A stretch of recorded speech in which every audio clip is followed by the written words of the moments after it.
It is 12:58. Good afternoon from the 104.5 The Zone Studios. I'm Lucas Panzica. The Titans offense could never get out of the gates and were outgained 341-94 in a 27-3 loss at the Cleveland Browns on Sundays. The Titans dropped to 1-2 on the season. The Browns scoring 14 points in the second half to the Titans 0. Titans ran the ball for only 26 yards on 15 attempts. Ryan Tannehill sacked 5 times. Tonight, it's Monday Night Football doubleheader. The Bucs host the Eagles at 6:15, and at 7:15, the 1-1 Rams visit the Titans' next opponent, the 0-2 Cincinnati Bengals. Joe Burrow questionable tonight with a calf injury. You can hear that game live right here on The Zone, courtesy of Westwood One. For all your foundation repair and waterproofing needs, visit USSTN.com. Breaking news at once in your home for the Titans and Vols. This is 104.5 The Zone.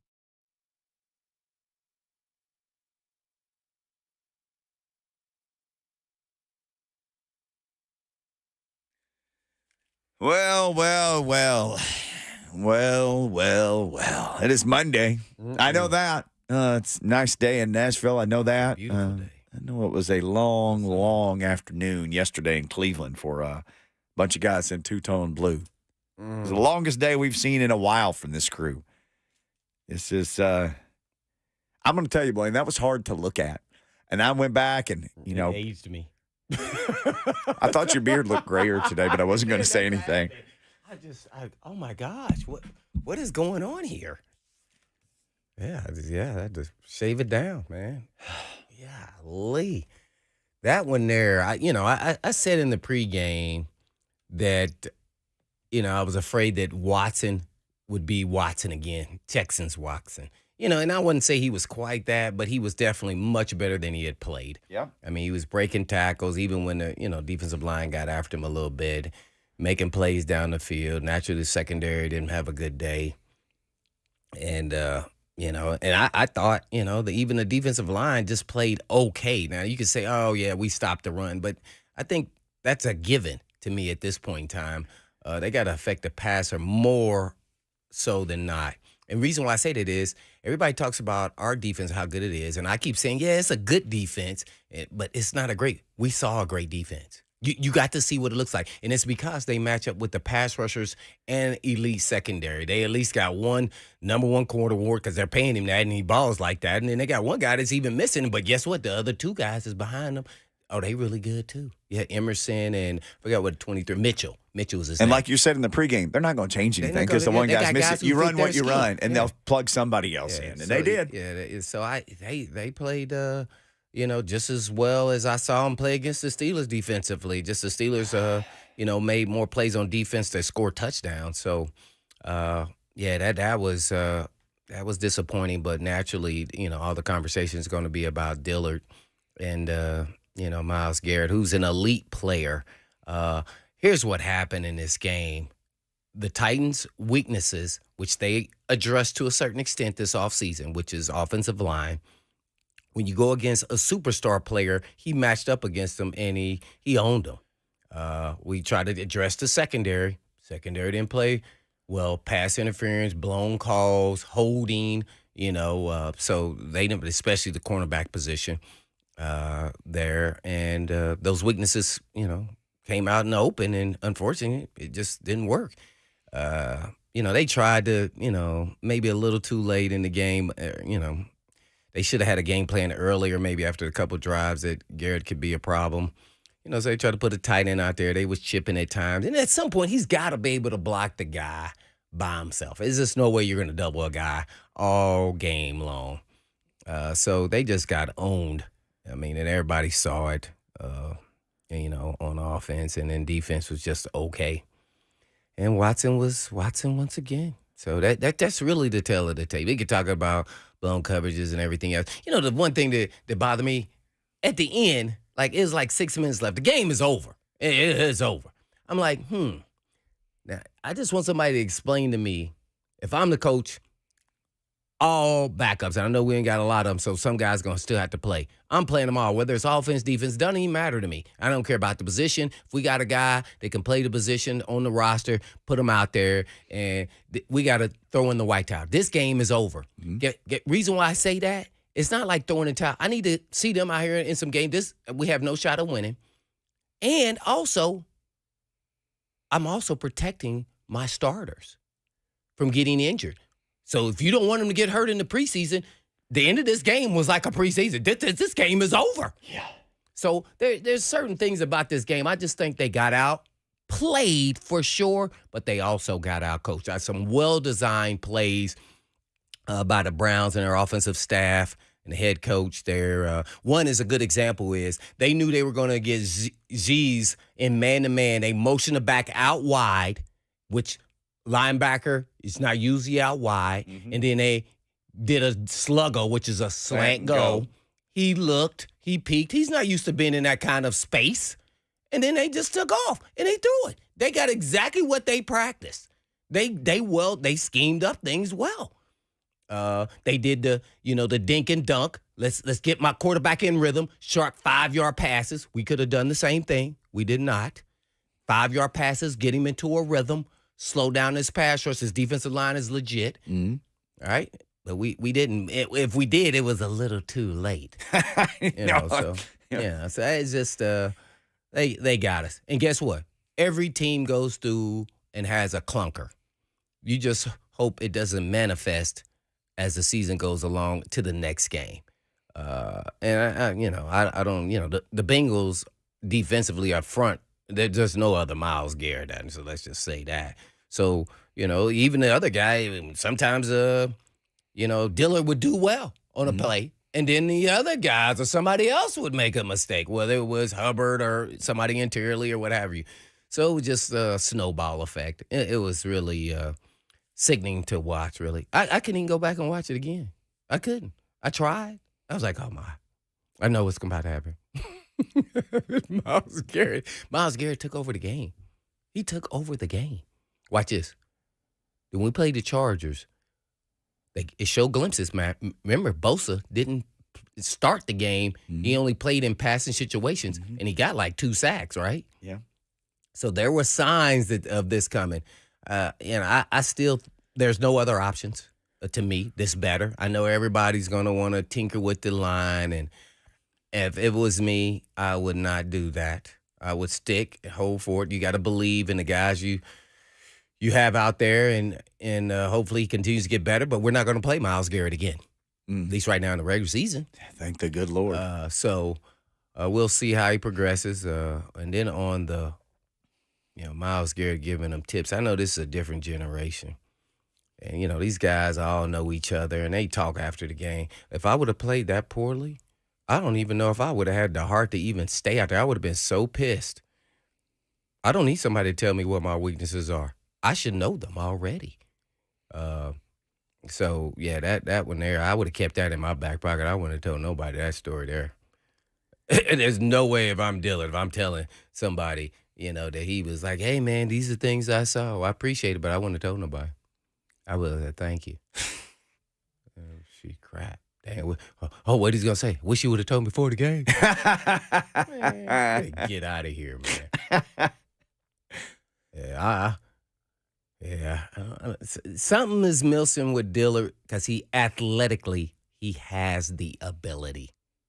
It is not a doubt in my mind. I kept on saying about the anchor. What did he do? Bull rush him, and then I set up everything else after that. It's just, I don't know what it is. Maybe he's not a dog, And some people, disagree, with the mentality that you got to have as a lineman. But you got to be a guy that doesn't take crap. I mean, if somebody is beating you, you got to start saying, okay, I'm out to test this dude's will. Because sometimes the super duper athletes like Myles Garrett, sometimes those guys aren't like super tough dudes. They're just athletically so gifted off the charts. When you test them and you start saying, all right, I'm about to start playing these mind games. And I was real big for this because I was outmatched every time I played. It didn't matter. So I'm going to play this game with you. I'm going to see if I can intimidate you in some form or fashion. And I got to get in your head. And if it's once like, hey, man, you do that again, I'm going to take you out. When I'm talking about taking you out, I'm going to intentionally go after you to get you out this game. And matter of fact, maybe this season. So you got to start having that mentality. As bad as that sounds, that is sports. That's real life. That is football. That's real life. It's just the way it is. Yeah. I don't think he has any of that. I don't think he has it. I think that's the main thing, Mr. Nice Guy.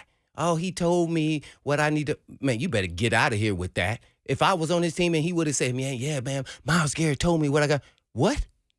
He told you what was wrong? Man, he just slapped you in your face. That's what he just did. So he gotta, hey man, they don't make him like they used to. Boy, I would have been heated in that locker room. I was like, hey man, we better. We all got to do better. But man, you're gonna be on that island again. Rest assured. It ain't all on the coaches. I mean, at some point they can't help you with everything. Only thing I can say was really out of control. I did not like the play calling for those 3 plays right before the half. They were all passes. And I know he's trying to say, oh, I got to get everybody out. Well, guess what? Sometimes you got to say, nah, I don't. I'm sorry. I just can't do it. I can't do it. I'm going to live for another down. Guess what? This may be a defensive game. Let's take this field goal. Sorry, Charlie. I can't risk it. Yeah. But, it's easy hindsight to I wouldn't have done it. I would have been happy to get 3 points. Then you would have momentum. You get the ball first. Hopefully you drive down. Guess what? It could have been 13-13 then. 13-6 at half. You would have kicked the field goal. Now 13-13. If you drive down or 13-10, you get a field, or 9, you get a field goal. So worst case scenario, I don't know. What was it like watching that last play of the first half, though? All you're thinking is, there's only one terrible outcome here, and it's just don't get a sack. Like, just don't get a sack. It's not Tannehill's fault either. He had no time. As soon as he put his back foot in the ground, boom! Yeah. I'm just thankful he didn't fumble or get a safety one of the times. And, I wanted to do the quick game a little bit more in this game, but I don't know if it would have changed the outcome. It was just outmatched, outplayed, all over the place. Disappointing, but guess what? Even in a 13-3 year, 2 times in a row, we had a clunker. Yeah, you come out there. Sometimes you just don't have it. I'm hoping that's what this was.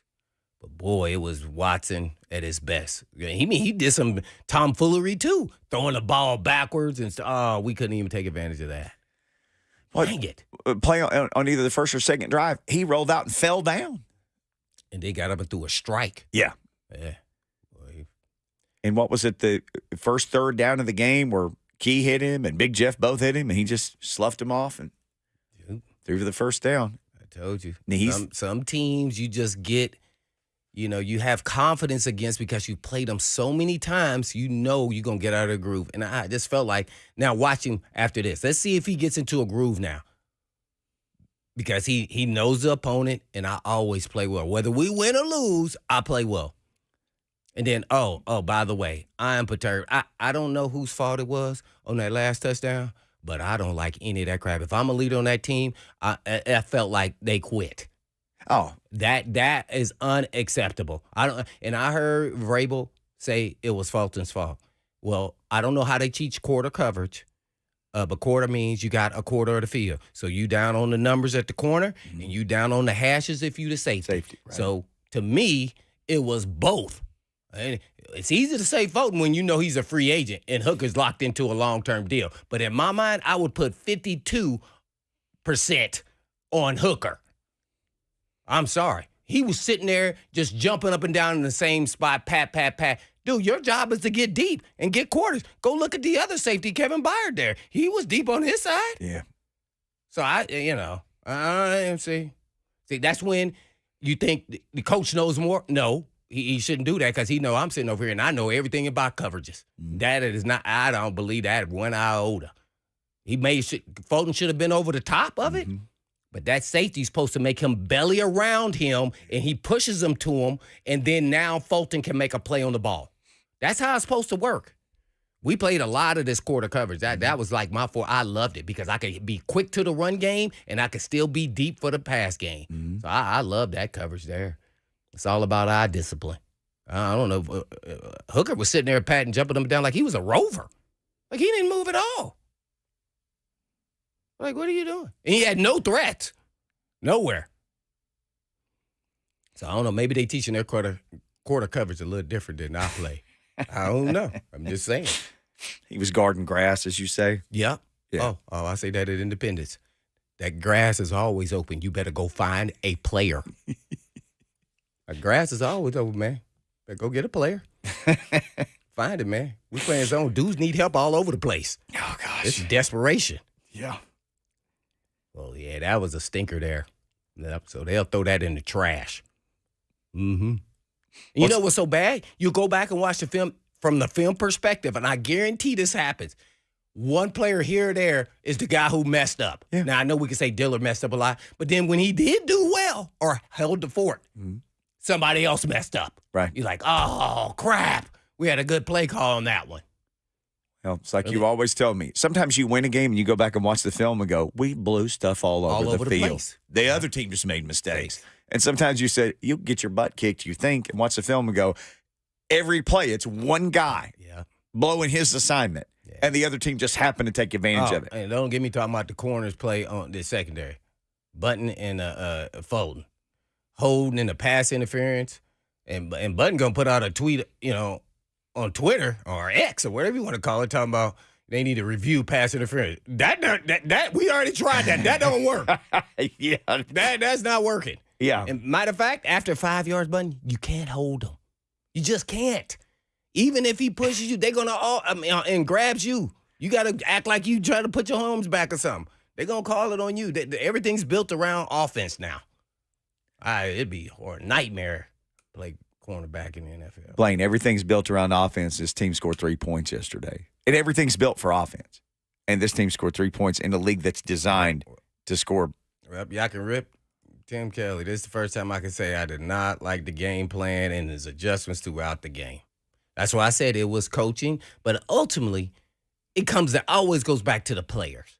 You could say the coaches didn't put them in great positions at times, but even when they did, they still stunk it up.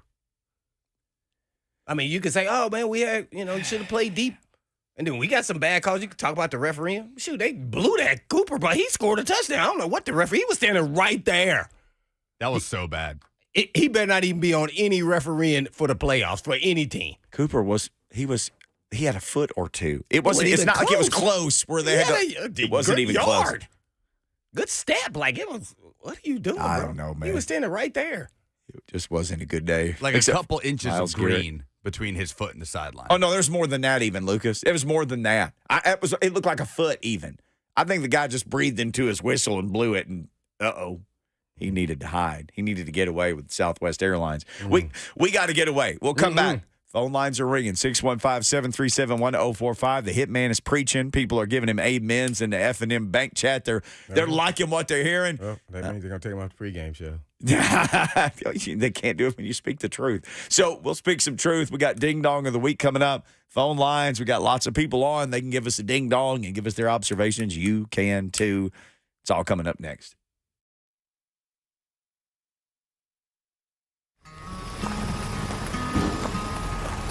"40 years ago, we opened our doors with one mission in mind: We'll be right back with the top 10 songs of 1983. to sell quality American-made vehicles at a fair price. You have arrived. And we've loved every minute of the ride. Celebrating 40 years of Two Rivers Ford.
Blaine and Mickey 104.5 The Zone. Ring a ding, ding, dong.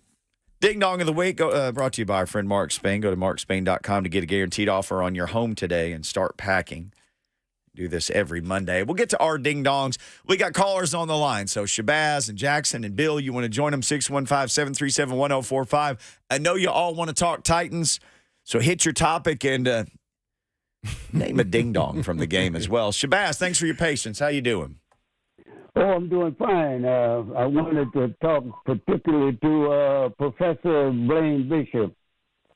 I don't know about that. Got it. You got it. He's right here. What you He's got no for ding me? dong. I hope I can help you. Oh, he's the professor that needs to be out teaching the school on the field. Oh, Well, he is. I can't, but I can't get that Whether I don't know whether he's scared with his arthritis or what. I used to hear him talk. Yeah, I'm scared with my arthritis. That's for sure. But see, I listen. I want you to know I've listened to you. I've watched football way back when Chuck Bednarik and Webster and all them bad boys back there, Oh, yeah. and in the old days. But when the Titans set foot on the turf here at Nashville, I have not missed a game that I didn't have to miss. I mean, unless I just had to miss it. Well, Shabazz, But, what do you got what- for us, man? Well, I wanted to try one thing to Mr. Bishop. I still think that he was wrong, and his statement about Denard Walker, because what I saw is he never intercepted a ball outright, and it looked like he could intercept a pass unless you handed it off to him. Now, that was, to me, he didn't give me correct figures, but I'll listen to that. But the next one is this. I wanted him to what he knew about Josh Dobbs. That quarterback is with Arizona. Yeah, Josh Dobbs. Appreciate the call, Shabazz. Dobbs got that win. Dobbs looked really pretty good. darn good, didn't he? Didn't He he? looked pretty good. Man, what do you think about that UT guy? Yeah, Dobbs looked. I was excited for him, man. That was his first win ever as a starter in the National Football League. What is he on, year 7? He was drafted in 2017. I think So- it's year 6? 7. 7 No, or I 6? think it is year Is it 6? 7. Is it 6? Yeah, 7. 7. Okay. He was a 2017 draft pick. Because I retweeted this. Oh, gosh. What a great story, man. What a great human being. But, man, he's a great man. He proved to me, man, when we got him here, that I was sold on him. Oh, I can't believe we didn't sign him back. Crap. Yeah. Good for him, man. Got to be a fan of his. Beat the hottest team in the NFL. Oh, I sure did. Yeah, I was happy to see Oh, it. that just gave me a ding dong. Titans not signing back Dobbs. Ding dong. Could have got him for $2 million. I bet you could have got him for 1.5 because he doesn't even have to move his stuff again. 1.5. I get Jackson in Arkansas in here. Jackson, what's going on back in my home state? Well, I'm actually in Kentucky right now, but Oh, world traveler. The Red Wolves are doing fine after the kid Jalen Rayner played well Saturday night. Yeah, the freshman quarterback. First freshman starter winner in Arkansas State history at quarterback. What? Yeah, Oh, wow, freshman had bro. never won his first start, and this rascal looks like Lamar Jackson out there. He's running and throwing.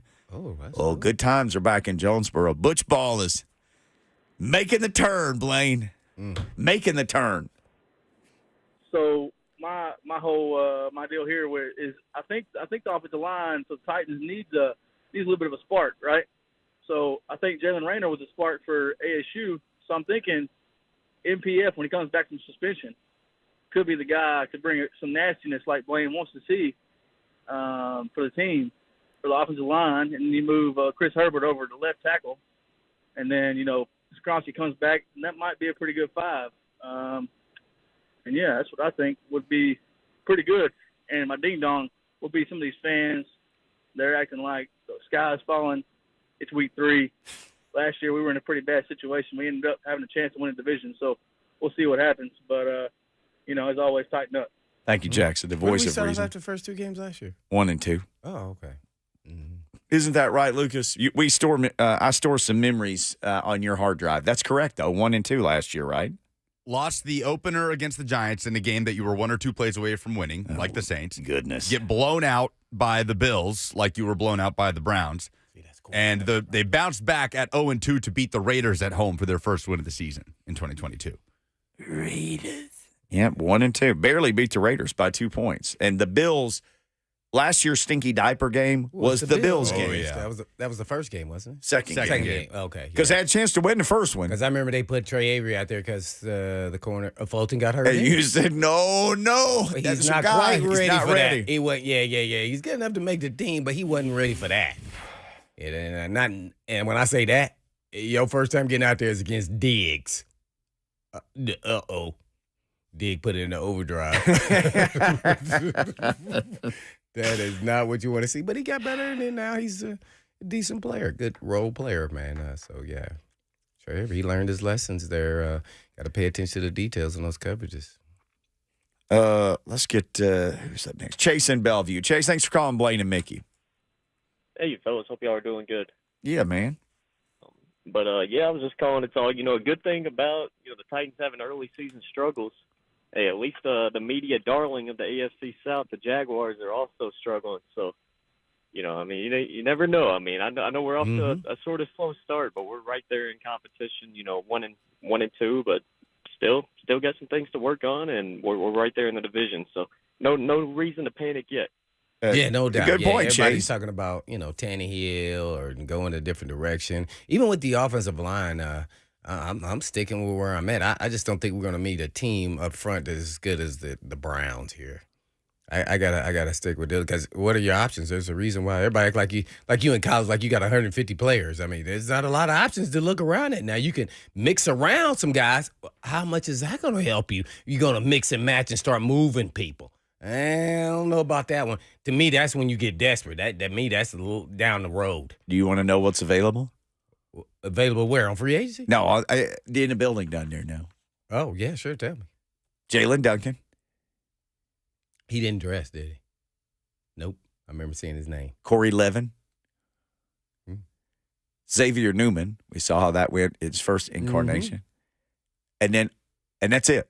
That's who's. Well, a lot of people are going to say Skoronski because I keep hearing. He'll come back. Right. So he'll be somewhere. Tackle. He hadn't even played tackle at all in the NFL yet. Okay. So how do we know if he's going to be a better option? Rupsich, Ojukwu, who they call OJ, and Justin Murray, who's actually played a fair amount of football at guard and tackle in his life. Those are the 3 practice squad guys. That's every person in the building down there. And then in 3 more games, you can have NPF back. That's 3 more games before you'll see him again. Right. Wait, see how everybody they act like when NPF comes back, like it's going to be he was an all-pro player. Hey, last year was his rookie year. Towards the end there, he was just a little tad better than twice daily.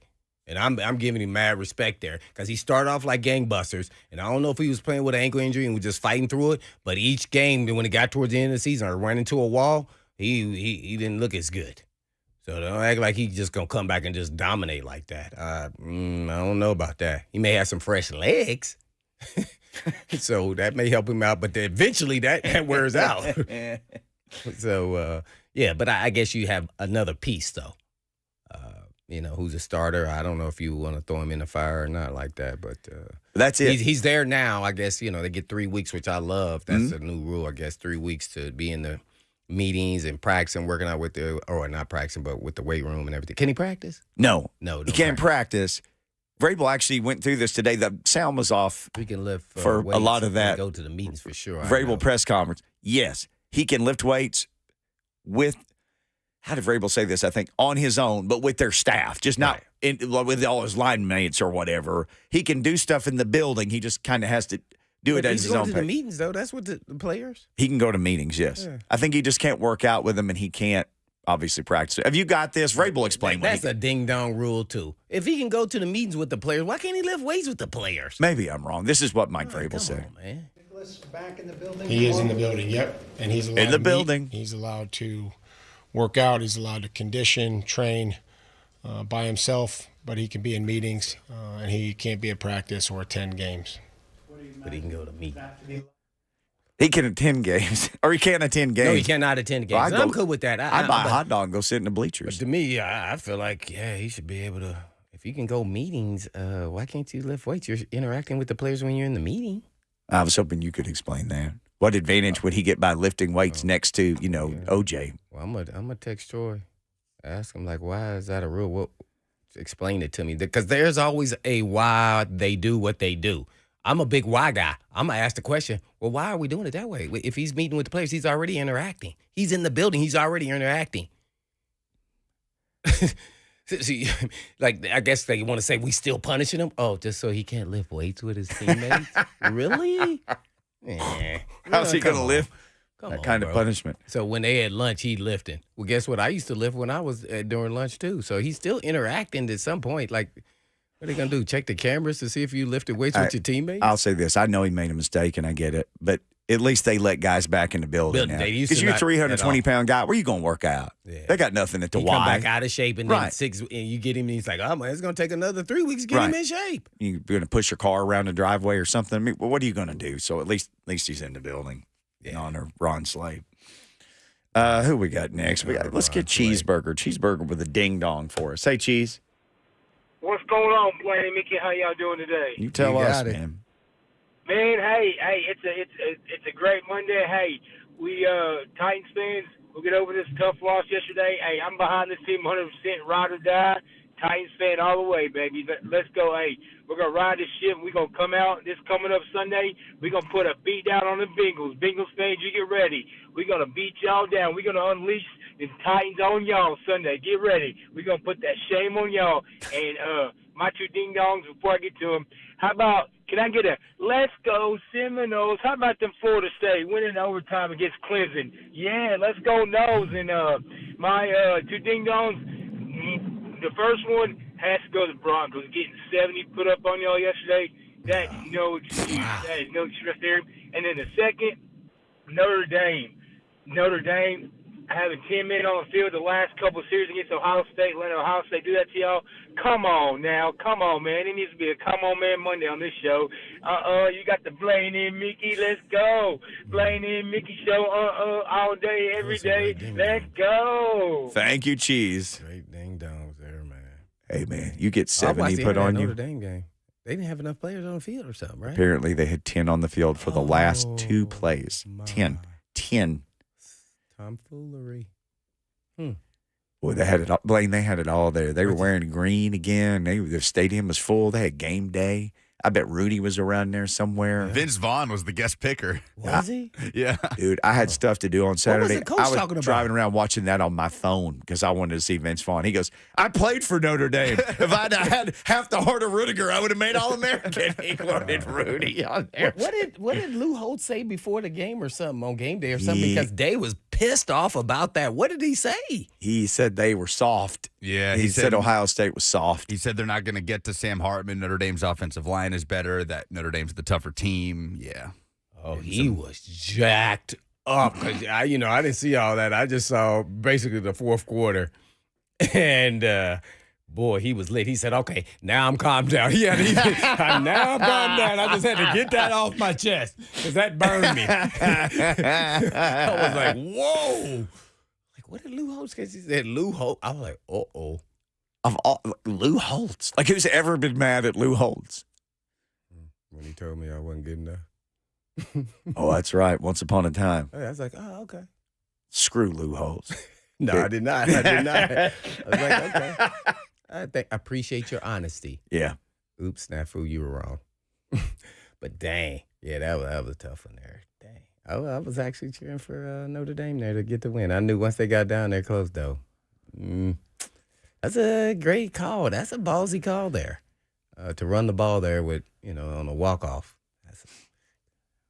If you don't make that, a lot of people going to be, you didn't throw to Harrison. Or, the other kid there, I don't know how to pronounce his name. The receiver, but he had a great day. Let's get a ding-dong from Lee in Smyrna up next. Hello, Lee. Hey. Hey, I just want to say Tim Kelly lining up DeAndre Hopkins as a halfback has to be the ding-dong of the day. That was the craziest play I ever seen. The one he got the first down on? I think he hit the blocker. Oh, I saw one time he went out and fell down. Play. He caught a ball and for a first down. Well, I'll tell you, Lee, I might have tried anything yesterday. Oh, yeah, me I too. might have gotten super desperate. Yeah, I might tried it have. I all. might have just tried anything and everything at that point. It wasn't nothing. They was were working. trying everything in the beginning of the game. Double reverse pass. I'm like, dang. And the nutty thing is, they pick up 12 yards, and then they run in the round. They had a tight end taking wildcat snaps to keep Watson from taking those hits. And every time he go out, they needed one, he get two. They were well prepared. Yeah. And we haven't even talked about the funniest thing was Swartzy was laughing at the Swartzy. Told you, man, that dude is a sharp cookie. I'm telling you, man, he may be one of the smartest coaches that I've come across. Man. Well, let me tell you, I've come across a lot of them. He looked really smart yesterday. And you know who didn't? Well, he looked really smart because he got some great players. Yeah. I think that's why he wanted to go, I already got the weapons here. This defense, all I got to do is come in with my scheme. I'll take the job. I'll take the job. I got it. Yeah. This is easy.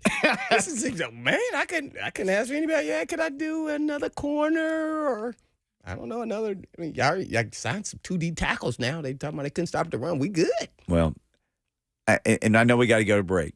Here's the scouting report I kept hearing about the Browns front all week was they stopped the run on the way to the quarterback. And you know what, Blaine? Everybody says crap like that, but you know who did it? The Browns all day yesterday. They said they stopped the run on the way to the quarterback. Nobody did nothing. Nobody did anything. It looked like they had 13 people on the field. Henry's stat line at the It was half? 11. Well, he was 11. He finished 11 for 20. I don't think he had positive yards. He was in a negative at halftime. He had negative 7 yards at half. I knew it was something like I was like, oh my God. They didn't throw him one screen either. Mickey's Moneymakers took a beating yesterday. One screen. 0 for 3? 0 for 2. 0 for 2. I should have just picked every Browns over of everything, and then we'd all be swimming in money now. All right, let's swim in commercials, and then we'll be right back. Phone lines are ringing. We'll continue the ding-dongery and more as we try to sort through just a kick in the butt yesterday.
Lucas Panzica with a little, not worth the BBNS, the Blaine Bishop breaking news sound. Oh, we're going to get that. An old familiar face back on the practice squad, right, Lucas? Teron Davenport with the tweet. I haven't seen the official transaction, but Titans bringing back, reportedly, Dane Cruikshank to the practice squad. Dane Cruikshank. He played a lot of games here. Oh, yeah. We drafted him, right? Fifth round, I believe. Arizona or somewhere. Somewhere nice and warm, yeah. Yeah. He's a good, solid player. His issue was he kept getting hurt, right? Yeah, No, like really good player. He played 12 games, 16 games, 2 games, 14 games. But he was a good player, though. A very athletic, a guy who can cover. He's more of a safety because he's kind of that tweener guy, nice size, really good athlete, can run. Shoot, he should have been a starter in this league by now if he could have stayed healthy. So that's a good role player to have on your team. To me, yeah, he can play safety or a nickel type position. Was it him that was getting a lot of the credit for the way the Titans were able to limit some of the best tight ends they were going up against? I seem to remember that being a factor. Maybe his role, you're saying? Yeah, because he has great coverage skills because he played corner at Arizona, and I think they moved him his senior year to safety. So, and he started at corner. Yeah, so that might be right. Yeah, because he had great coverage skills. Yeah, he's a good player. He just couldn't stay healthy. Here's the other thing that Rascal will do is play like every freaking special teams thing. Oh yeah, he was on all the special teams. Put he was in a front backup. of him. Yeah, but you're a backup in this league. If you're not on all the special teams, then what are you there for? I mean, I don't get that. Didn't he catch that fake punt from Byard? 66 yards. Yeah, he's caught him a touchdown pass. I think did he block a kick one time too, or no? Kalu blocked a kick. Oh, Kalu blocked, I think, more than one. Kalu blocked one against Kansas City. Yeah, here. Yeah. Uh-huh. Yeah, Cruikshank may have actually recovered it, but I think Kalu blocked it. It might have been that. Yeah. Maybe that was it. Yeah, Kalu was a solid player, but Kalu was not the athlete that Cruikshank is. Cruikshank's a better athlete. Doesn't mean he's a better player, but I think he can be if he just stay healthy. Well, about to see that rascal back here again. Let's roll through a couple more of these phone calls. Let's see. Gil in Nashville. Gil, thanks for calling. Hello. Hey, what's going on, Gil? It's Neil, not Gil. Oh, I'm sorry. All right. It was a typo. Sorry about that. Talk to our call screening service. That's here. okay. I want to say first and foremost, Blaine, I'm from Nashville, born and raised, and man, it was a pleasure watching you play football here, man. And I hated when you went to Philly, but Thank you, man. I appreciate it.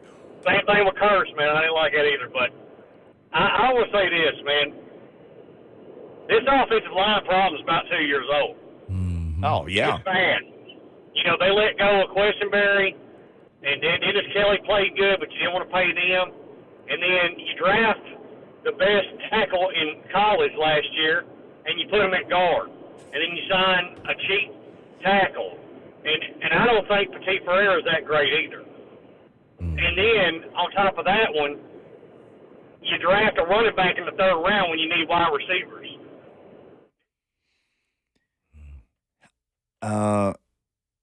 Yeah. The offensive line has been a problem for some time. And they're still trying to claw out of, the JR decisions. And it starts with Panda. And then Raiders, too, So it's, this not going to, it's not going to be an easy thing to do to just go out. We played an elite team. Matter of fact, I think the Titans are the first team to get inside the 20. Is that right? That's correct. I know it's only 3 games. That's a crazy stat. But that is a crazy stat.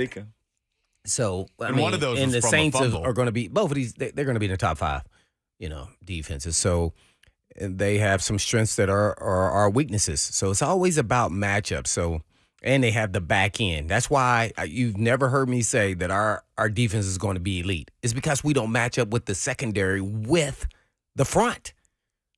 We saw what that's what it's supposed to look like. That's what it looked like. Yeah. It's just like, dang, everything is just contested. It's tough.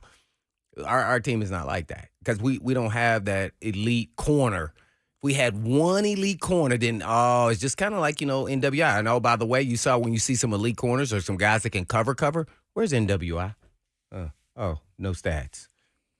See, See, so when all the people saying he's the, you got to, and he started, by the way, I think started the game. At least that's what they did on the starting line when they did on the thing. I don't know if he was out there the first play or not. Good player, but when you play some guys that are cover guys, that's a little different. So, so they just brought a can of you-know-what, and we didn't have any answers. Even when they tried to protect, I mean, that, help the tackle. It was tough sled, man. Dang. Let's sled our way to North Carolina and say hey to Travis. Travis? That's just. Hey, what's going on, fellas? How y'all doing? Man, we're doing all right. How about you? I'm doing well, man. I just want to talk about yesterday, not giving the defense enough criticism. I mean, that secondary is horrible. I thought we brought in a new defensive backs coach to correct that. Yeah. Kristen Fulton's not that guy. I've been trying to give him grace for like 2 years, and he's just not that guy. And I think the only way, I know this is a big shift, but I think the only way to fix that offensive line, this will be my strategy. I'd wait till Ferrer gets back, put him at right tackle. I'd kick Hubbard to guard because he was originally a guard. I'd move Brunskill to center because Brewer's horrible. I know you guys know that. I'd keep Skoronski where he is, and I'd put Dylan Raditz at left tackle, and then I'd just run the ball.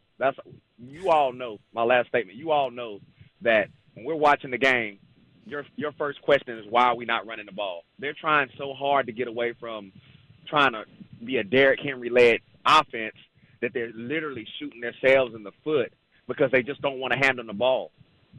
That's all I got. I appreciate the phone call, Travis. Well, I mean, in this game here, there was not a lot of space there for Derrick Henry. This one here, and that's why you want to have different components of ways that you can beat teams. And here they don't have the component to get back there and throw the football down and down to loosen up a defense because they don't have the tackles to protect. Solo. So now it's a catch-22. They can't run the football, and then now we can't throw. So that's why I was saying maybe you do the quick game. Kind of do exactly what Cleveland did to us. Why can't they not do that? And they were only doing it to get Watson into a rhythm. That's it. Yep, and it worked. And then they had these little sharp reverses and handoffs to Elijah Moore. Sure. Give him, so they could get 4 yards, 5 yards. It was nothing great, and then all of a sudden, boom, then it opened up.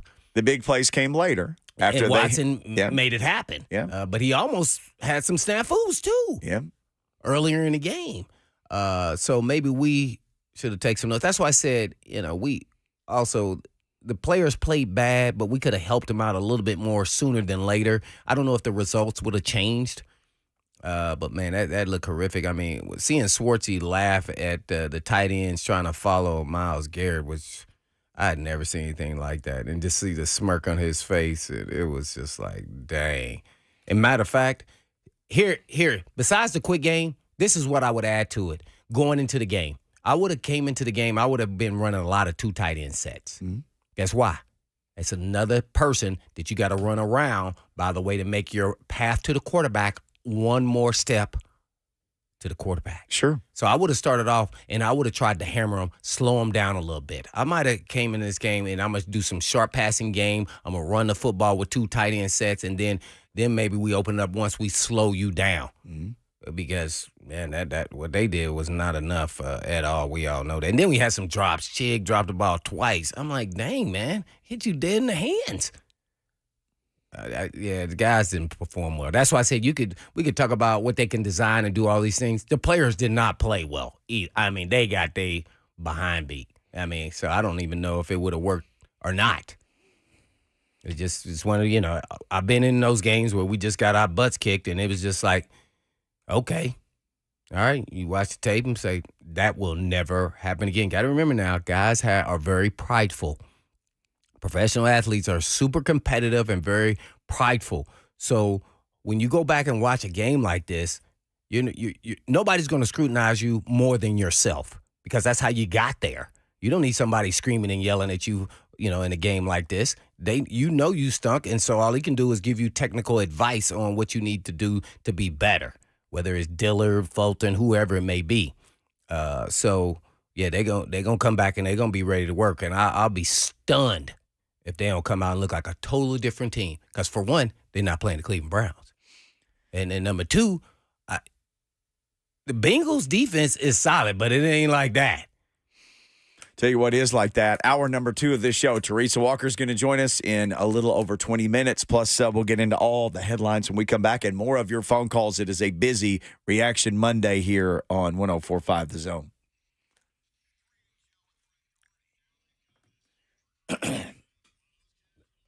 The Bengals play tonight, right? Yeah. Is he playing? That we need to look and see. I saw they signed, what's his name? Alabama quarterback, McCann. What's his name? McCarron. Oh. They did. Remember that?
Blaine and Mickey 104.5 The Zone. What's going on, everybody? Happy Monday to you. How has everybody recovered from yesterday? I wanted it's not to been 24 hours yet. Oh, yeah, that's true. Not for me. No, we were well, it's getting close, but 24-hour rule. I'm still pissed off of greatness. That game's probably too far gone even by 24 hours ago from 2:04 in the afternoon. Like at that point, if you're a Titans fan, you thought this is a mountain they ain't going to climb. This ain't happening. Got the bumbling Bengals, man. Did they play tonight, right? They play tonight, Is Joe Burrow playing? Or do we know? Questionable. Uh-oh. That dude is. I hope he plays, and maybe his leg doesn't feel good next week. Oh. Like I shouldn't have tried to play. Then it set me back. I mean, I don't ever want anybody to get hurt, but maybe if it just set him back enough that he just didn't feel right enough to play. Of course, I thought. There's the old cliche, they played on Monday night. There's slim pickings for the next team. Well, guess what? Guess who just played on Monday night? The Browns. Did they look anything worse for the wear on Sunday? Nope. Well, they had the kryptonite that was our weakness. The Myles Garrett. Yeah. Kryptonite rhymes with Myles Garrett. I don't know if the Bengals have I don't think they have a guy like that. They have some good ones, but not like him. This dude here, man, this dude's doing backflips on his own, man. He's everybody doesn't have a Myles Garrett. But if you were going to play the Titans and you're in the meeting, this is you and Greg Williams back in the day, and you're trying to cook something up, would you just take the most Myles Garrett-y guy that you had and say, just go hit Dillard and power rush him every time and bull rush him? Well, and then set him up and then bring something else to him. But right. Yeah. Oh, yeah. Wouldn't that be the start of your game plan? Absolutely. Look, Fred. And then if they don't make an adjustment, sorry, we're going to just keep coming. I mean, that's what basically did. They forced the Titans to address it. They had no choices with two tight ends, one tight end chipping. And then they can't do it every play. So at some point, Dillard had to be on his own.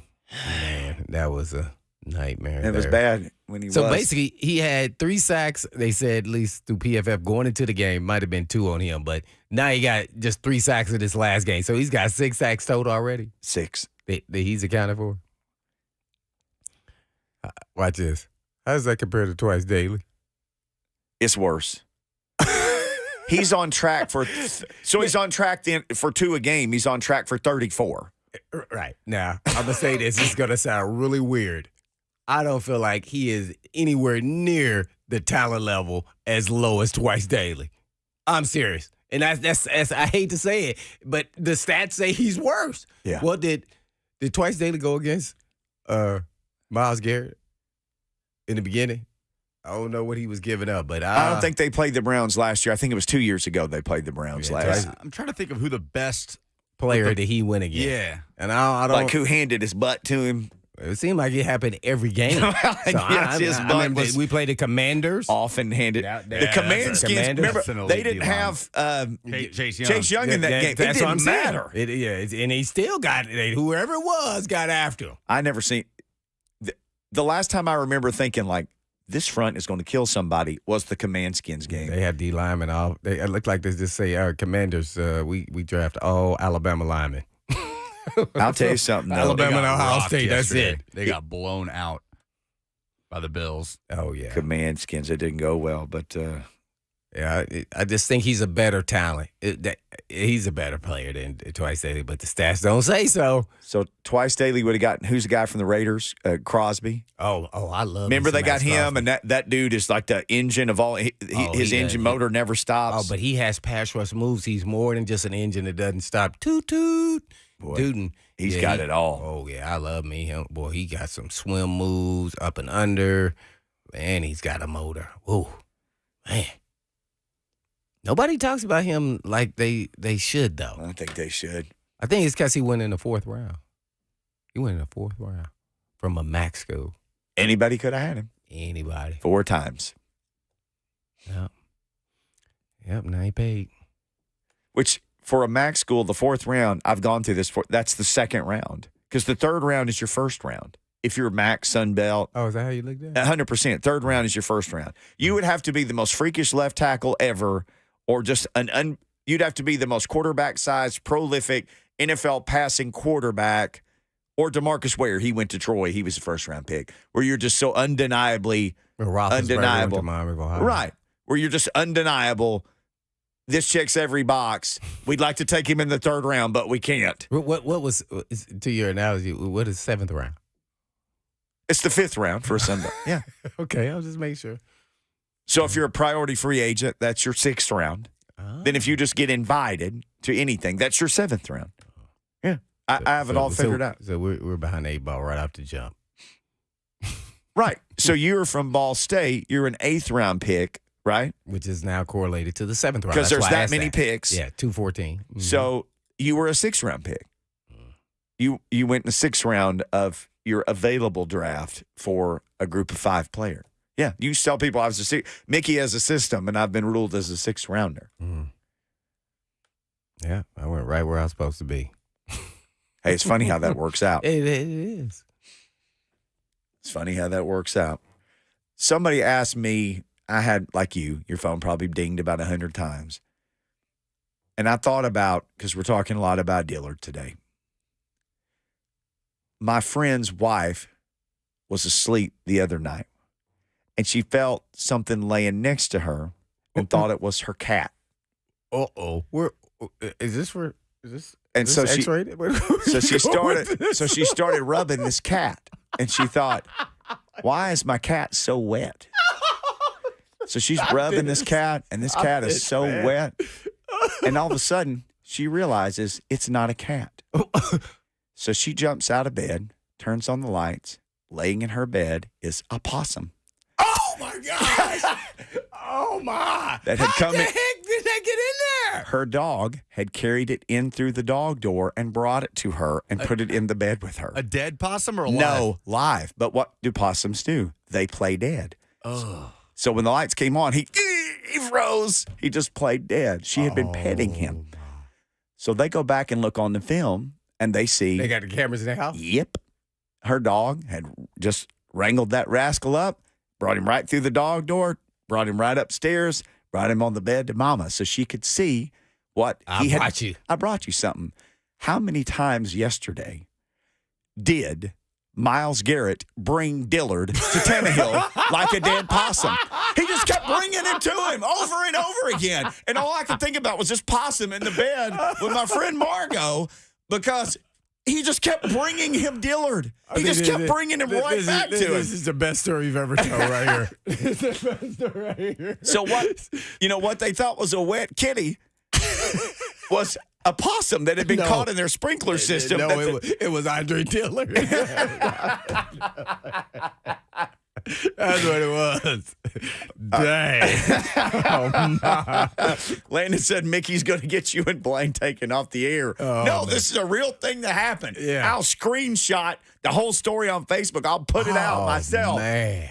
But all I could think about was your I dog. would have been out of control. Like, My friend went and got a scoop shovel, like you would shovel snow with. He had fallen asleep downstairs. She yelled so loud, he goes right up the stairs. The lights are on. The possum's standing straight up in the bed. They hiss. My God. And you know what a possum looks like. They got those teeth and like the whiskers like a cat, only longer and just more terrifying. So he's like, hold on. She's like, well, don't leave me Who's here. more scary, the possum or the people? Everybody. It's equal amount of terror. And the possum's like, I'm coming out of this thing alive. I don't know about you two. I like this more than talking about Dillard. To me, I would have run out of my house. No. I don't even know if I would have been able to get it out. He goes. I would have called. I would have got a shotgun. He thought about shooting it, but I want to shoot my house full of holes. So it's Arkansas. We have guns. I'm sorry. I am not catching no. He has like a pair chewing. I'm not guiding it. I got to take it all the way downstairs. This guy's my friend. I tell the dog to get that possum up out of there. No, these are like Labradoodles. They thought it was dead too. They're not gonna mess with it. Labradoodles will be like, sorry, man, it's your house now. You sure it was a Labradoodle? Labradoodle's a little smarter than that. Well, they were smart enough to bring it in, smart enough to know I ain't messing with that thing. I'm gonna go downstairs, have some Alpo. Y'all can deal with this. Look, Lucas up there Googling right now. Lucas like, y'all need to get to break. Not right now, Lucas. So my friend runs out in the garage, and I love you, Joe, but he's not like the workiest guy, but he had some leather work gloves, and he puts those gloves on. Meanwhile, his wife's hysterical. He has a son who's 21 who slept through the whole thing. So he's that would like, have been me if I was asleep. I can't just grab him with the gloves. Although if you grab a possum by the tail, then you're fine. You can just grab him by the tail and dangle Well, him. you got to get to his tail, Yes, though. that's the problem. So he said he got a scoop shovel. Like, think of a big shovel like you shovel snow with, but a scoop. Cooper one. He slides it under him. And he said, I thought, Can the thing jump out of it? he thought this thing's going to run down the handle and get me. But he said something happened, like his mind changed, and he has little hands, his possum hands. He said he just grabbed onto it, like, let's see what you're about to do. So He thought he was going to throw him. yes. So he said, I yelled to my wife, open the front door. So he said, as he runs down the stairs and he's holding the shovel as far out as he can, and the possum is holding on to the shovel, just looking at him like, at some point you're going to slip up in your mind. Oh, no, that's not what he was thinking. He's like, oh, man, it's a cool roller coaster ride. Well, Woo-hoo! he got roller coasted down the stairs. My friend said, and you can hear him say this. They published, like, this is what happened. This is the video of it. You can hear him say, Margot, open the door wider than that. And so she wouldn't go in front of him. He kicks the door open, and you can see, like, the grainy versions on the video, and there's a term called yeet. Have you ever heard yeet? No. Yeet is to throw something forcefully. He yeeted that possum all the way across his yard. That rascal hits and, like, stop, drop, and roll, and then, like, catches himself on all fours. Like a cat. This is where things get mystical. He ran back towards him? No. He said, I slammed the door. He said, as soon as I slammed the door, we watched the video. He said 3 seconds of video disappeared. He said it went from 2:31 to 2:34 or whatever it was in the morning. He said the possum just disappeared. He thinks it was like a mythical creature that his dogs brought in. The possum disappeared. My thing would be, where did he disappear to? Is he in my car? Is he back in the house? Oh, no, he went back through the doggy door. They ain't never seen this dude again. But I guarantee you he will show back up. Possums have long memories. I told you I had one chase me at my wood pile when I was a kid one winter, and I feared him forever. And then, like, a year later, he waited and got me back. He got me again, chased me all the way around my house. Possums don't forget. Teresa Walker doesn't forget what happens in Titans games, and she'll join us next.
Blaine and Mickey, 1045 The Zone. Appreciate the feedback on the possum story. Yeah. Oh, that's legendary right there, man. I tell They're going to be stories. talking about that 10 years from now, man. I tell stories. The possum. Teresa Walker, she the writes wet stories. possum story. I mean, no, the wet cat possum. Teresa, you ever throw a possum out of your house at 2:43 in the morning? She grabbed it by the neck and threw that thing out herself.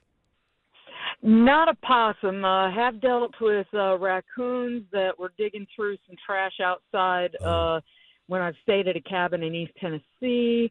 I'm trying to think. No, I try to avoid most. The biggest wildlife scare I had was the first year of the pandemic. I'm walking in my neighborhood, and all of a sudden I look down from my phone because I'm trying to distract myself while I walk, and there's an armadillo on the sidewalk a foot away from me, and I don't know who jumped more. Higher, me or the armadillo. I am a chicken. I would have been running. As you sort through the carnage that was yesterday, how do you even begin to assess what you saw from these Titans? Well, it's the thing that I had in the back of my head, and let's not forget, Jim Schwartz spent 2 years around Mike Vrabel, this team. Yes, there's a new offensive coordinator in Tim Kelly, but there's still Ryan Tannehill and Derrick Henry, and Jim Schwartz has got some guy named Myles Garrett, who last I checked is pretty good. So I mean, late in that game, after I think the last sack, of Tannehill, you could see, TV showed, Jim Schwartz was over there smiling and kind of laughing and enjoying it. I mean, and right now that defense through 3 games has allowed 6 points. So for all the money, all the draft picks that Cleveland has used on the defensive side of the ball, it seems like they're finally at a point where it's paying off. Coaching does matter, and so now that said, where the Titans are offensively with 3 touchdowns scored through 3 games, they're kind of at the bottom of the NFL. So this offense with the offensive line, guys, we knew what was the biggest question all off season and in through training camp. This offensive line. Yeah. Nicholas Petit-Frere, once the suspension came down at the end of June, it's like, didn't need that. And, that this was a revamped offensive line, and their first round pick, God, he's now missed 2 games, recovering from an appendectomy. So you go into that situation. The sequence that summed everything up was after Sean Murphy-Bunting, rips the ball out, recovers it. They're in prime position. They, you're thinking get a touchdown, and no, they don't even, they get a field goal out of it, and then another time they've got a chance before halftime to, they drive, and you think that the worst they're going to get a field goal here, and they can't even get points out of it. So they are still working through.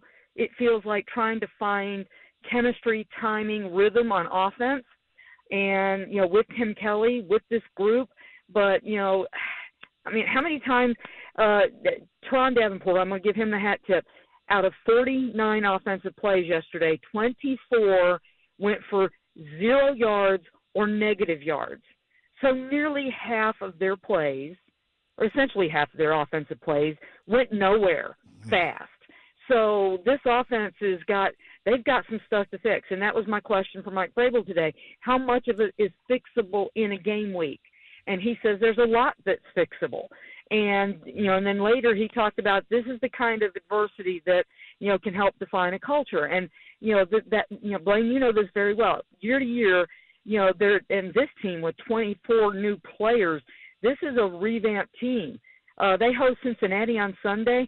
Guys, do you know how many offensive starters are on this team from that team that lost to Cincinnati in the playoffs? 2. Ryan Tannehill and Derrick Henry. That's it. So, nothing stands still in the NFL. And so we're about to find out what this current Tennessee Titans team is all about. Always finding out what Teresa Walker is about. She writes for the Associated Press. She is at Teresa M. Walker. You can follow her there on X /Twitter. Well, Teresa, I know the video went out as far as the sound, but what did Vrabel say about right before the half and the decision, those last 3 plays? And, his thought process on those 3 plays and then running out of time. Well, part of it, I think was addressed, Blaine, on the idea that, Tyjae Spears has had some experience bouncing things, and, and that's the problem. That I think it was a play call. Let's face it. I mean, you have one timeout. If you've got to be throwing toward the end zone, and let's face it. I just literally hyperlinked in my analysis the sack that ended that session. The first half for them is, Myles Garrett had Andre Dillard draped all over him and still took Ryan Tannehill down, okay? I mean, the protection, guys, they've given up 13 sacks through 3 games. Only Washington has given up more sacks. They're tied with the Bears for the most sacks allowed at this point of the season. And Andre Dillard, the guy that they gave the 3-year deal to, $29 million, thank goodness there's a way they can get out of it after 2 seasons. But, I mean, Myles Garrett was just living in the backfield. And there's another video highlight out there on social media that you can find where, late in the game they were trying to, they had 2 guys shadowing Myles Garrett, it seemed like, in Josh Wiley and Chigakonkwo, and they took the timeout. And guess what? There was another sack right after that. So, I mean, they did not have an answer for Myles Garrett yesterday. And, and Andre Dillard, he talked briefly after the game yesterday. It's almost making me wish for Jeff Swaim to come back to, if nothing else, help him block better.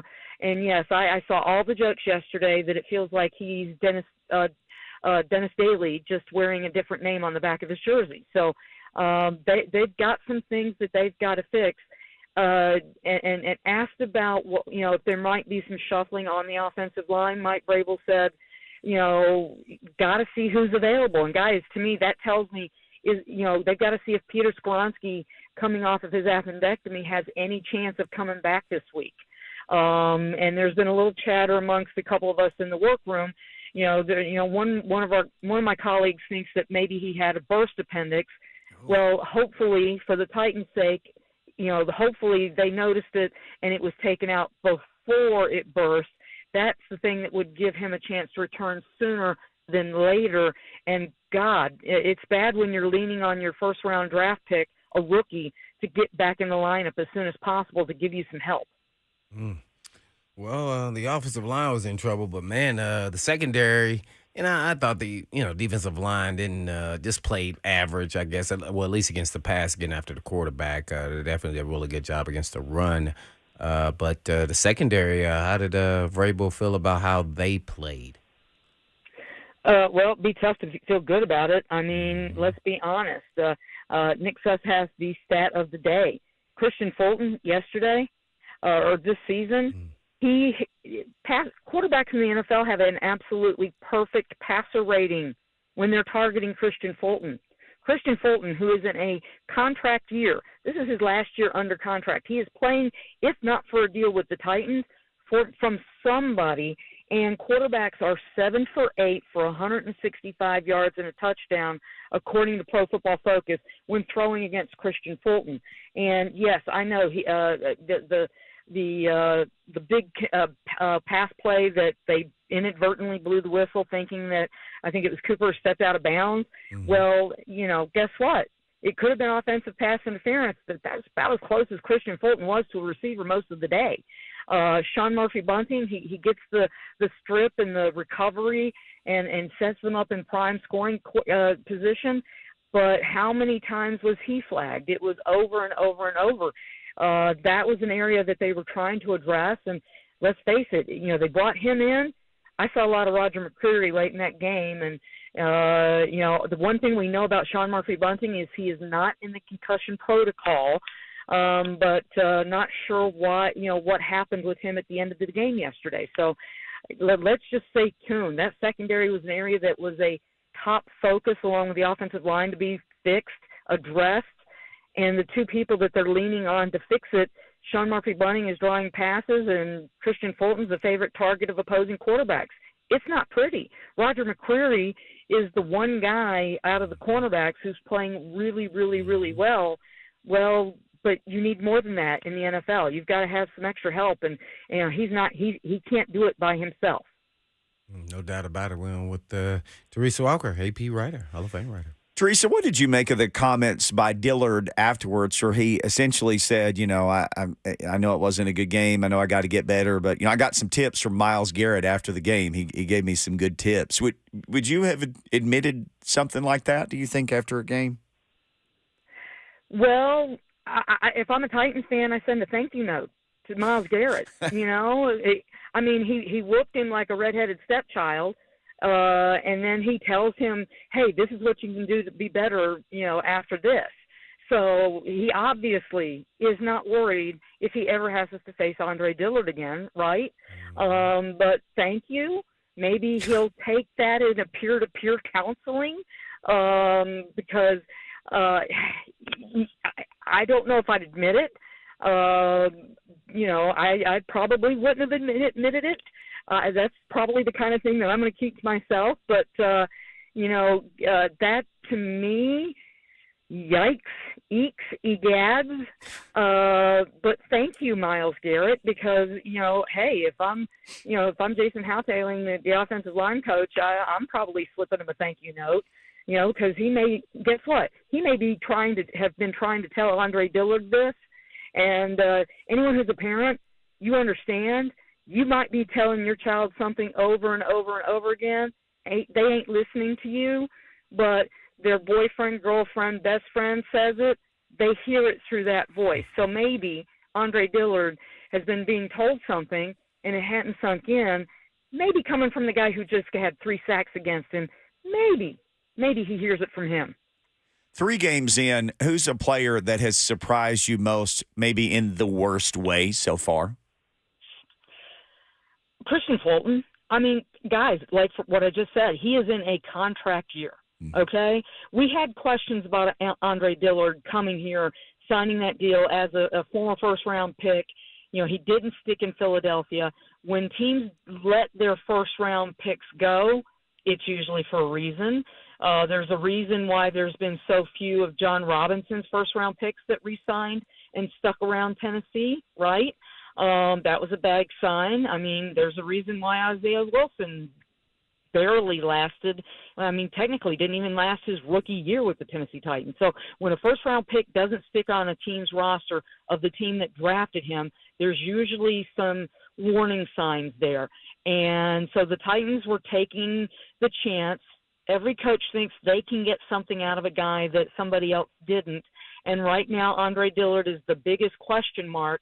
But Christian Fulton, guys, he's a second-round pick by this team out of LSU. No, or maybe third round. But he is a draft pick by this team. He was called out by Mike Vrabel at the end of last season as being a repeat offender with the hamstring issues. He worked this offseason with a different trainer to try to make sure he was healthy. He's already missed a game because of a hamstring injury, and he is struggling mightily to defend in the pass game. So that, to me, is the biggest concern, because that's a guy who had to step up this year, and I am surprised that he's not doing better, because when you're in a contract year, usually that's when guys show up, show out. Showing out with Teresa Walker, talking some Titans here on a non-victory Monday.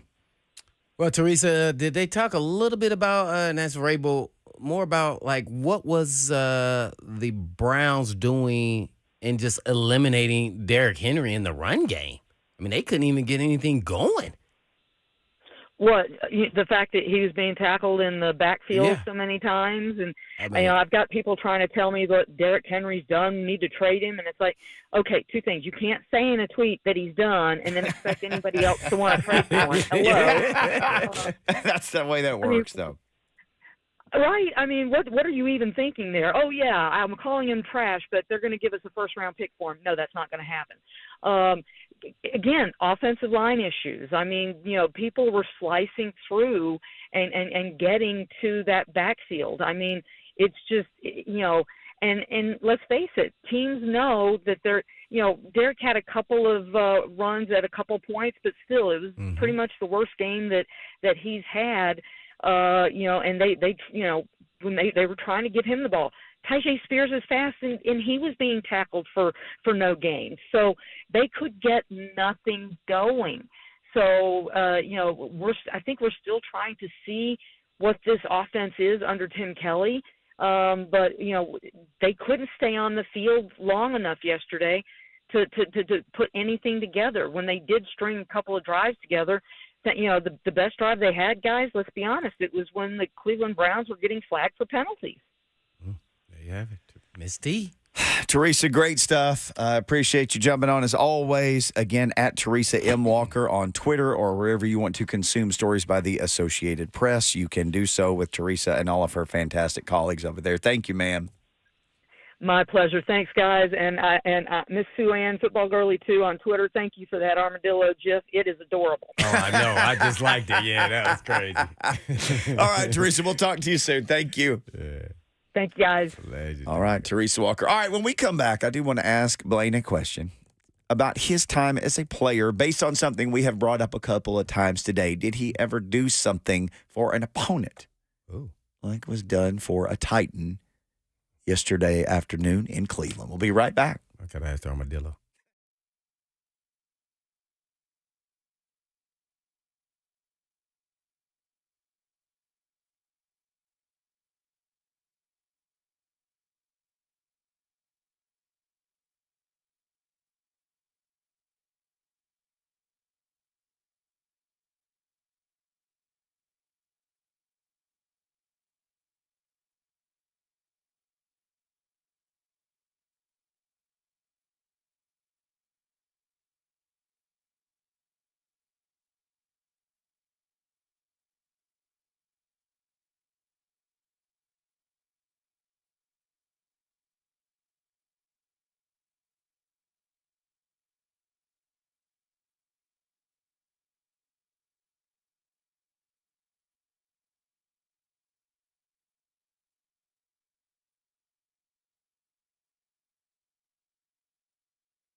Well, it is about time we said goodbye, but we do have one more segment first. Marshall and Mount Juliet. Before I ask this question of Blaine, I want to hear from Marshall, Mount Juliet. Marshall's been patiently holding. Hello, Marshall. Thank you for calling Blaine and Mickey. Well, hello. How are you? We're good. What you got for us? Now, Mickey, I'm going to tell you, you cleaned that story up real good because I had no idea where you were going. I didn't either. You did a good job, I tell you. But listen, I want to say this. The A.J. Brown to Philadelphia trade was devastating for the Titans. But there was another trade that same year that I think was equally devastating, and that was Roger Saffold to the Buffalo Bills. Well, he was. Remember that Monday night game? You remember that Monday night game 2 years ago when we played Buffalo Bills? Oh, yeah, Saffold was with the Bills, right? Yeah. Yeah. Roger Saffold and, let's see, what's the center? What was Ben the Jones. name? Ben Jones. Yeah, Ben Jones. Derrick Henry got a lot of yards right up that middle. So when Roger left, that's when his runs fell off. Roger was a devastating trade for the Titans. Yeah. I think that was a bad trade. Well, I don't think he was traded. Yeah, They he was just released, let him go. Yeah. He was It's cost too much money. Veteran, yeah. And he'd been beat up. Then the next year he played every snap. He never had any issue with his neck, shoulder, or nothing. Everything started to work when he got up to Is Buffalo. he still in the league? I'd have to I defer doubt to it. Lucas I doubt it. Panzica on that. Roger Saffold? Saffold is currently no, he's not in the league. 35 years old, turned 35 this summer. He's a free agent. 35 years old. His mother. Yeah, God rest her soul. Signed a 1-year deal with the Bills. Did not renew. All right, let me ask you this, Blaine. So a lot of people talking about this Dillard thing. We talked about it a little bit off the top. He basically admitted in an interview with Buck and the media guys who were there. I think he said Jimmy Wyatt. I don't remember who else, but he said, yeah, I talked to Myles Garrett after the game, and he told me, he gave me some pointers and told me some, some things to work on, for the future. In the rarest of occasions, I remember guys telling stories against like super elite players where like, a young receiver would be like, man, I was a rookie receiver. And Dion was telling me, no, don't stem your route here. You got to stem it there. Where elite players have kind of told. In games. Only rarely. But it would be more like, not like after the game we sat down and talked and he gave me these pointers, but it would be like during the game I was beating this. This guy was beating me so bad. He was telling me, don't run your route this way. I know what you're doing. That kind. Did you ever have a tight end or somebody you were covering and at some point you pull them aside and be like, hey, man, I'm going to be looking for you to do this. You got to break the route off of. Did you ever help somebody like that during a game or afterwards?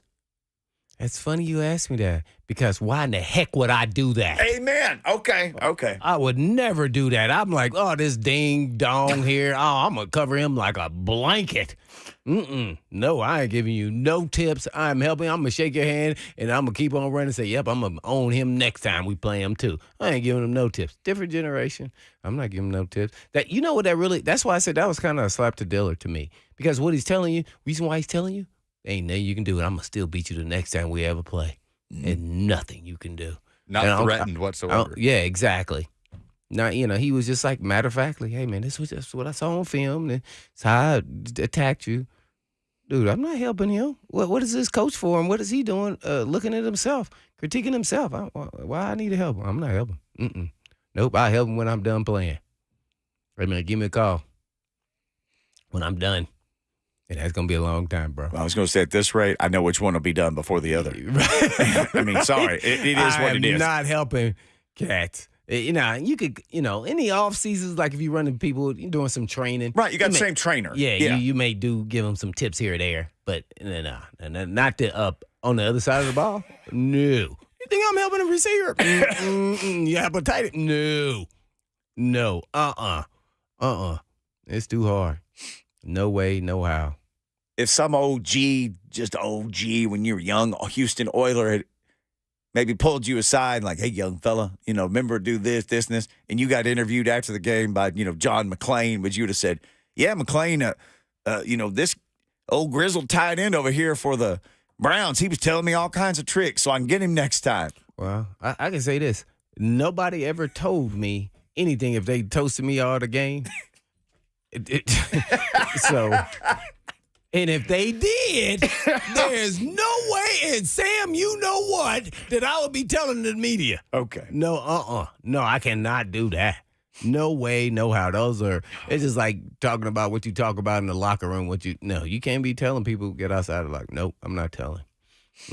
Nope. And maybe my teammates will probably be yelling at me. Hey, man, you got to. I remember my rookie year, man. I think it was Eric Green. He kept running 5-yard outs, and they was just dinking and ducking us. 5-yard in, ding, ding, ding. And I remember Killer. Killer. We called Chris Dishman Killer because he wasn't going to hit nobody. So we called him Killer. And so, man, he was like, hey, use your feet. That's how you cover those big old dudes. I said, because all he doing is pushing off. It's like, hey, use your feet, use your quickness. And that's when I realized that I have to use my skill set and I was trying to get physical with him. Well, I was never going to win that battle. He was bigger than me. He was 240. Hey, big Eric Green. Bam. I was like, dang it. Eric Green. Yeah, Eric Green. Was the biggest. Oh, man. Yeah. Oh, man, nobody told me that dude was pretty good, man. I don't know what happened to him. He fell off a cliff some kind of way. I don't know, because he was really good. He was fast. He could run routes. Probably because he didn't want to block because he was big. He could run, man. I don't know if he got injured or something happened to him. He's with the Steelers. Remember, he was lineman-sized and played tight end. Yeah. That's how I remember because, I was in the AFC Central my rookie year. So that was the Steelers was the king of the hill. We got to beat them. So dudes is pressed up like, hey, you better figure this out, bro. And I was like, huh? Boy, I was scared to get in the huddle when I was a rookie. I had all these vets. Sean Jones, William Fuller, Ray Childress, Al Smith, Chris Dishman, Bubba McDowell. I was like, I've been watching these dudes on TV. Yeah, that team was like Super Bowl caliber when team, they looked too. At you, it almost looked like it could kill me. We're not playing. One time, I thought Al Smith's eyes was all black. I was seeing things. I was that scared. Yeah. Mm-hmm. Well, through HL, they're going to pick up the rest of your drive home here, take your calls, give you your therapy after a tough Titans loss. And watch this. Make sure you don't have a wet armadillo sitting next to you in your car. You make sure you know what's in that seat, man. Coming up tomorrow, we're on to Cincinnati. But in the meantime, in between time, peace.